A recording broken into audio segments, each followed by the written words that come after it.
За энэ хөгжлийн төлөвлөгөөг танилцж байна. Сайн ч юм байна, дутагдaltaй ч юмуд байж байна. Тэгээд нэг саналаа хэлээд үгэлээ гэж бодож байна. За нэмэлгийн тусламжлалчлалыг сайжруулахын тулд ер нь хот руу одоо ачаал нэх байгаа. Орон нутгийн эмнэлгүүдийг дэмжиж тэнд тоног төхөөрөмж, эмч мэрэгжлийн ажлын байрны суралт хийгээд ер нь дэмжүүл наашаа хөнгөрөх нь зөөх болох болов гэж бодож байна. Нөгөө талаар зарим одоо шаардлагатай тоног төхөөрөмжийг аваад өгчвөл хотын эмнэлгүүдийн ачаал буурах байх гэж бодож байна.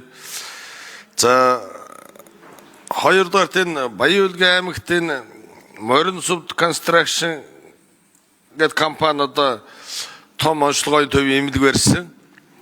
Эний одоо 3 тэрбум 700 сая төгрөгийн дутагдaltaй юм байна. Сангийн сайд байхгүй. Энийг нь сангийн амных нь шийдээд өгвөл цайлингийн зөрүүл юм байлаа шүү дээ. Бид нэр одоо хуулийн байгууллагыг шалгуулсан чинь яа гарахгүй энэ барилгын хөгжлийн төвийн дүгнэлт барилгын амны дүгнэлт нөгөө талаар аудит 2 удаа шалгасан байна. Энийг энэ өгчмөр юм. Тэгж байгаа одоо 6 сарын 20 гэхэд дуусчмаар юм. Одоо дуусах гэд бид шаардаад байдаг. Эднэр болохоор ч зээл авч шийдэхгүй бид нар ямар ч болсоо гэдэг юм асуудал тавьж байна. Маш том хэмжээний онцлогтой баригдсан асуудал байгаа. За аялал жуулчлалын хувьд аялал жуулчлалын ажил нь яваад байдаг хийж байгаа ажил нь байхгүй.